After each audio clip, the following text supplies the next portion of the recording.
اپنی نئی نویلی سانولی رنگت والی بیوی کو دیکھ کر اس کا دل بجھ سا گیا تھا۔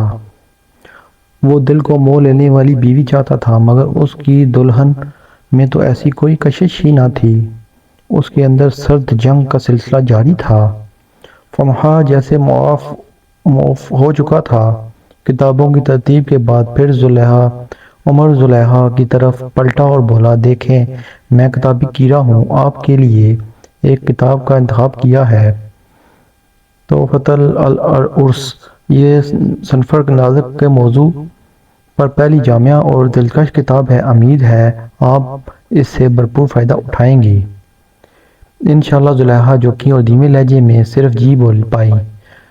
زلیخا جوان، جذبات اور احساسات رکھنے والی لڑکی تھی۔ اس کے رویے کو سمجھ گئی اور لباس تبدیل کرنے کے لیے کونے میں پڑے سوٹ کیس کا رخ کیا اور سفید کاٹن کا سادہ سا شلوار قمیض نکالا اور دعا پڑھتے ہوئے واش روم کے اندر چلی گئی تھی، اور پھر دیوار کے ساتھ لگ کر اپنا بے قابو آنسو کی جھڑی کو نہ روک پائی۔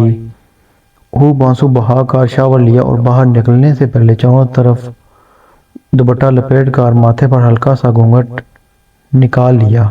باہر آئی تو عمر عشاء کے لیے جا چکا تھا، تو اس نے بھی عافیت نماز میں ہی جانا اور پوری عشق کے ساتھ نماز شروع کر لی اور اپنی نماز تسلی سے مکمل کی اور اپنی مری مرائی ہاتھوں کو اپنے رب کے سامنے عاجزی اور انکساری سے پھیلا دیا۔ اے میرے رب، میرے شوہر کے دل میں میرے لیے الفت اور محبت پیدا کر کے مجھے ان کی نظروں میں پرکشش بنا دے، آمین۔ آنسو تمام بند توڑ کر لگاتار اس کی سوتی دوپٹے کو گیلا کیے جا رہے تھے۔ ایک دم آہٹ سن کر اس کے چہرے کو رگڑ دیا اور لپک کر بسترے پر پڑی سیف العرض کے اوراق الٹنا پلٹنا شروع کر دیے۔ دوبارہ مرد اسلام نے اس کے دل پر دستک دی، پھر وہی دھیما انداز، جوکی دروازے سے جواب آیا، سنیں۔ عمر نے کہا، آپ نے کھانا کھایا ہے؟ میں امی کو بولتا ہوں آپ کو گرم کر دے۔ جی نہیں شکریہ، مجھے بھوک نہیں ہے، 2 دن سے سفر کی تھکاوٹ ہے۔ آپ بھی لمبے سفر سے آئی ہیں۔ زلیخا کسی روبوٹ کی طرح اٹھی اور بستر کے ایک کونے میں لیٹ کر خود کو اپنے دوپٹے میں لپیٹ کر ذکر اذکار میں مصروف ہو گئی، اور دوسری طرف بھی یہی سلسلہ جاری تھا۔ نیند کے اثر دونوں طرف دور دور تک دکھائی نہیں دیتے تھے، مگر راہ فرار کا ایک ذریعہ تھا۔ زلیخا بار بار اس بات کو سوچے جا رہی تھی کہ میری نادر والی تصویر عمر کو نہیں دکھائی گئی، جبکہ ان کی امی جان نے درخواست کر کے ممنی جان سے لی تھی۔ پھر آخر کیا ہوا؟ کیوں ان کی آنکھیں میرے لیے کوئی جذبات نہیں رکھتی؟ مجھے ان لوگوں نے تصویر دکھائی، مگر اپنے بیٹے کو کیوں نہیں دکھائی؟ میں تو رشتوں سے ترسی ہوئی ہوں۔ بچپن میں ماں باپ کا انتقال ہو گیا، نہ کوئی بہن نہ بھائی، اور اب شوہر ہے تو اتنے قریب لیکن پھر بھی کوسوں دور۔ دل میں اٹھی آنکھوں نے کھل کر برسنا شروع کر دیا۔ پھول شدت غم سے نڈال تھا، مگر وہ رشتے سے خوش نہ ہے تو میں کبھی بھی ان کو مجبور نہ کروں گی۔ ہاں، اپنا حقوق ضرور پورا کروں گی، جو کہ میری تربیت کا حصہ ہے۔ رات کے 2 بج رہے تھے۔ زلیخا چپکے سے دھیمے چال سے کمرے سے نکل کر واش روم گئی، اچھی طرح وضو کر کے چہرے پر ٹھنڈے پانی کے چھٹے مارے اور واپس خاموشی سے کونے میں پڑے جائے نماز پر کھڑی ہو کر نفل طویل قیام کے بعد اپنی ہاتھیں اپنے رب کے سامنے پھیلا دیے۔ پھر وہی برسات کا سلسلہ اور سینے میں طرب کنٹرول کرنے کی کوشش کی، لیکن بے سود اپنی پیشانی کو دوبارہ سجدہ ریز کر دیا اور خوب گڑ گڑائی، میرے مالک میری آزمائش کو آسان فرما، بے شک تو ہی مشکل کشا ہے۔ اتنے میں فجر کی اذان سنائی دی۔ عمر تو نہ جانے رات کو کس پہر نیند کی گہری وادیوں میں اتر چکا تھا۔ اب زلیخا اس شش و پنج میں تھی کہ عمر کو اٹھاؤں یا نہ اٹھاؤں۔ سوچ بچار کے بعد زلیخا نے عمر کو پیروں کو ہلکا سا جھنجھوڑا، لیکن وہ گوڑے بیچ کر سو رہا تھا۔